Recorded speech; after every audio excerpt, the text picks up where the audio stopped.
போனாங்க. தீர்மானத்தின் உறுதி, ஆஹா தீர்மானத்தின் உறுதி, தீர்மானத்தின் உறுதி, ஆஹா தீர்மானத்தின் உறுதி. ஒய்யார ஒய்யார ஒய்யா, ஒய்யார ஒய்யார ஒய்யா, ஒய்யார ஒய்யார ஒய்யா, ஒய்யார ஒய்யார ஒய்யா. ஜபத்திலே உறுதி, ஆஹா ஜபத்திலே உறுதி, ஜபத்திலே உறுதி, ஆஹா ஜபத்திலே உறுதி.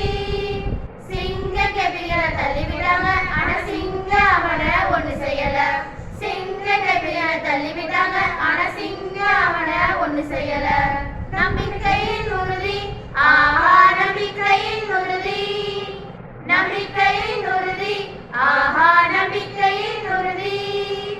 ஒய்யார ஒய்யார ஒய்யா, ஒய்யார ஒய்யார ஒய்யா, ஒய்யார ஒய்யார ஒய்யா, ஒய்யார ஒய்யார ஒய்யா.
ஹாய் ஃப்ரெண்ட்ஸ், இன்னைக்கான ஆப்ஜெக்ட் லெசன் பார்க்கலாமாப்பா?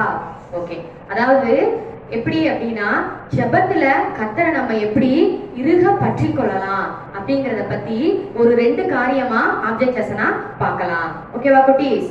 ஓகே, இப்ப கேமரா முன்னாடி என்னப்பா தெரியுது? ஒரு கல்லு. அந்த கல்லு பெருசா தெரியுது. அந்த கல்லு மட்டும்தான் தெரியுது. எந்த பக்கம் பார்த்தாலும் அந்த கல்லு மட்டும்தான் என் கண்ணுக்கு தெரியுது. ஆனா இப்ப அதே கல்லை நான் கொஞ்சம் தள்ளி வச்சு தூரப்படுத்தி பாக்குறேன். கல்லை பக்கத்துல வச்சு பார்த்தேன். ஆனா இப்ப அந்த கல்லை நான் என்ன பண்றேன்? கொஞ்சம் தூரப்படுத்தி பாக்குறேன். அப்ப தூரப்படுத்தி பார்க்கும்போது இந்த உலகத்துல எனக்காக என்னுடைய ஏசப்பா இருக்காரு. ஏசப்பாவுடைய வார்த்தை இருக்கு. அவர் ஜீவனுள்ள தேவன்.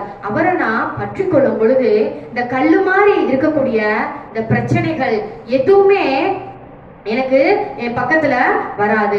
ஆனா இந்த கல்லை மட்டும் நான் நோக்கி பார்த்துட்டே இருக்கும் பொழுது அந்த கல்லு மாதிரி இருக்கிற பிரச்சனை மட்டும்தான் எனக்கு தெரிஞ்சுச்சு. ஆனா அந்த பிரச்சனைய, அந்த கல்லை நான் தூரப்படுத்தி பார்க்கும் பொழுது அந்த பிரச்சனைலாம் ஒண்ணுமே இல்லாத மாதிரி இருக்கு. எனக்காக என் ஆண்டவர் இருக்காரு. நான் கேபிசி கிளாஸ்ல நான் பைபிள் வசனம் நான் கற்றுக்கொள்றேன். நான் ஆண்டவரை பற்றி நான் தெரிஞ்சுக்கிறேன். நான் தினமும் நான் ஜெபம் பண்ணணும். அவரை பற்றி நான் இன்னும் மேலும் நான் அறிந்து கொள்ளணும். அப்ப நீங்க கேபிசி கிளாஸ்ல வசனம் சொல்லி கொடுக்குறாங்களா, ஆக்டிவிட்டிஸ் செய்றீங்க. அப்ப இதெல்லாம் நம்ம கற்றுக்கொள்ளும் பொழுது நமக்கு பிரச்சனைகள் நம்ம பக்கத்துல வந்தாலும் நம்ம பிரச்சனைய தள்ளி வச்சு பார்க்கும் பொழுது அந்த பிரச்சனை ஒண்ணுமே இல்லாத மாதிரி ஆயிடுது. ஓகேவா குட்டீஸ்? ஓகே, இன்னொரு காரியத்தையும் நம்ம இன்னொரு ஆப்ஜெக்ட் லெசன் பார்க்கலாம். ஓகேவா? இது என்னதுப்பா? இது மேக்னெட். ஓகேவா? இது எல்லாருமே உங்களுக்கு தெரியும். இது ப்ராஜெக்ட்ல யூஸ் பண்ணிருப்பீங்க, இது எல்லாருமே வச்சிருப்பீங்க. ஓகே, இப்ப இந்த மேக்னெட் தான் என்னது அப்படின்னா ஏசப்பா. சரியா? இப்ப இது என்னதுப்பா? இது வந்து ஒரு பின். இப்ப இந்த இந்த இது எதை குறிக்குது அப்படின்னா ஜெபம் பண்றவங்கள குறிக்குது, ஆண்டவரை தேடுறவங்கள குறிக்குது. சரியா? இப்ப இந்த ஜெபம் பண்ணிட்டு ஆண்டவரை தேடுறவங்க, ஆண்டவருடைய வார்த்தையை கேட்டு அதன்படி கீழ்ப்படுகிறவங்க என்ன பண்றாங்க? இந்த மேக்னெட் பக்கத்துல அப்படியே கொஞ்சம் கொஞ்சமா போறாங்க. இப்படி போனோட என்ன ஆகுதுப்பா? அப்படியே ஆண்டவர் அவங்களை இறுக பற்றி கொள்றாரு. அப்ப இந்த அவங்க கீழே விழுக அவங்களால கீழே விழுக முடியாது. அவங்க என்ன பண்றாங்க? அப்படி இறுக ஜெபம் பண்றாங்க, ஆண்டவரை தேடுறாங்க, ஆண்டவருடைய வார்த்தைக்கு கீழ்ப்படுகிறாங்க. அப்ப ஆண்டவரோடு சேர்ந்து அவங்க என்ன பண்றாங்க? இணைஞ்சு கொள்றாங்க, பிரிக்க முடியாத அளவுக்கு இணைக்கப்படுறாங்க. இப்ப இது என்னப்பா? ஒரு முள்ளு போல ஒரு குறுக்கான ஒரு பிரச்சனை வருது. இப்ப என்ன பண்றது? ஆண்டவர்கிட்ட இருந்து அவங்கள அந்த பிரச்சனை பிரிக்க பாக்குது, அப்படியே பிரிக்க பாக்குது, கீழே தள்ள பாக்குது, ஆண்டவர்கிட்ட போகாதன்னு. ஆனாலும் அவங்க என்ன பண்றாங்க? இடைவிடாம செபிக்கிறாங்களா? அப்ப ஏசப்பா என்ன பண்றாரு? அந்த அந்த அந்த ஆண்டவரை விட்டு விலகாதவாறு அந்த பிரச்சனை வந்து கீழே தள்ளுனாலும் ஆனா ஆண்டவர் அவங்களை இறுக பற்றி கொள்றாரு. ஏன்னா அவங்க என்ன பண்றாங்க? இடைவிடாம செபிக்கிறாங்க, ஆண்டவரை தேடுறாங்க, கர்த்தருடைய வார்த்தையை கேட்டு அதன்படி கீழ்ப்படிந்து நடக்கிறாங்க. சரியா குட்டீஸ்? அப்ப நாமளும் ஆண்டவரை தேடி அவருடைய வார்த்தையை கேட்டு இடைவிடாம நம்ம செபிக்கும் பொழுது நம்ம ஏசப்பா என்ன பண்ணுவாரு? நம்மளையும் இதே மாதிரி இறுக பற்றி கொள்வார். பிரச்சனை எவ்வளவு பெரிய பிரச்சனை வந்தாலும், நம்மள கீழே தள்ளுற மாதிரி சூழ்நிலைகள் வந்தாலும் ஆண்டவர்கிட்ட இருந்து நம்மள யாருனாலுமே பிரிக்க முடியாது. நீங்க இடைவிடாம செபிப்பீங்களாப்பா? கர்த்தரை இறுக பற்றி கொள்வீங்களா? அவருடைய வார்த்தைய கேட்பீங்களா? ஓகே குட்டீஸ். Soul takes refuge in the midst of lions, surrounded by ravenous beasts, whose teeth are spears, whose tongues are sharp as swords. I call upon your name, O Lord. From the depths deem my life.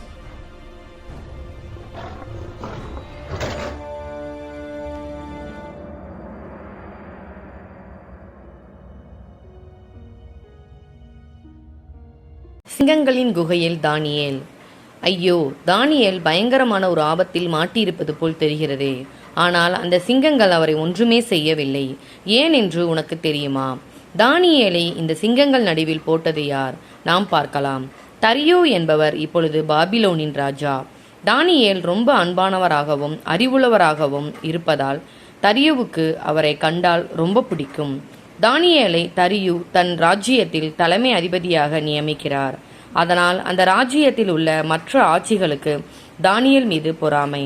அதனால் அவர்கள் என்ன செய்கிறார்கள் தெரியுமா? தரியுவிடம் சென்று, ராஜாவே, 30 நாட்களுக்கு உம்மை தவிர வேறு எந்த தேவர்களையோ மனிதனையோ ஒருவரும் வணங்கக்கூடாதென்று ஒரு சட்டத்தை நீர் பிறப்பிக்க வேண்டும் என்று நாங்கள் முடிவு செய்திருக்கிறோம். எவனாவது இதற்கு கீழ்ப்படியாமல் போனால் அவனை சிங்கங்களுக்கு நடுவில் எரிந்துவிட வேண்டும் என்று சொல்கிறார்கள். எதற்காக இவர்கள் இந்த சட்டம் போட சொல்கிறார்கள் என்று தரியுவுக்கு தெரியவில்லை. ஆனால் இது ஒரு நல்ல ஆலோசனை என்று நினைத்து கொண்டு அந்த சட்டத்துக்கு கையெழுத்து வைத்தான். இனி இந்த சட்டத்தை யாராலும் மாற்ற முடியாது. இந்த சட்டத்தை பற்றி தானியேல் கேள்விப்படுகிறார். ஆனாலும் வீட்டுக்கு போய் தான் முன் செய்து வந்தபடியே தினமும் 3 வேளை தன் தேவனுக்கு முன்பாக முழங்காற்படியிட்டு ஜெபம் பண்ணி ஸ்தோத்திரம் செலுத்தினான். தேவனிடம் ஜெபிப்பதை தானியேல் நிறுத்த மாட்டார் என்று அந்த கெட்ட ஆட்களுக்கு தெரியும். தானியேலை ஒழித்து கட்டுவதற்காக தாங்கள் போட்ட சட்டத்திட்டம் வேலை செய்வது போல் இருப்பதை பார்த்து அவர்கள் சந்தோஷப்படுகிறார்கள். அப்பொழுது அந்த மனுஷர் கூட்டம் கூடி தானியேல் தன் தேவனுக்கு முன்பாக ஜெபம் பண்ணி விண்ணப்பம் செய்கிறதை கண்டார்கள். அவர்கள் ராஜாவிடம் வந்து, எந்த மனுஷனாகிலும் 30 நாள் வரையிலும் ராஜாவாகிய உம்மை தவிர எந்த தேவனையாகிலும் மனுஷனையாலும் நோக்கி யாதொரு காரியத்தையும் குறித்து விண்ணப்பம் பண்ணினால் அவன் சிங்கத்தின் கெபிலே போட வேண்டும் என்று நீ கட்டளை பத்திரத்தில் கையெழுத்து வைத்தீர் அல்லவா? தானியேல் என்பவன் உம்மையும் நீர் கையெழுத்து வைத்து கொடுத்த கட்டளையையும் மதியாமல் தினமும் 3 வேளையும் தான் பண்ணும் விண்ணப்பத்தை பண்ணுகிறான் என்கிறார்கள். என்ன காரணத்திற்காக இந்த ஆட்கள் இப்படி சட்டத்தை கொண்டு வர விரும்பினார்கள் என்பதை தரியு ராஜா அறிந்து கொண்டபோது மிகவும் வருத்தப்படுகிறார். அந்த சட்டத்தை இனி அவரால் கூட மாற்ற முடியாது. எனவே வேறு வழி இல்லாமல் தானியேலை சிங்கங்களின் குகைகள் எரியும்படி கட்டளையிடுகிறார்.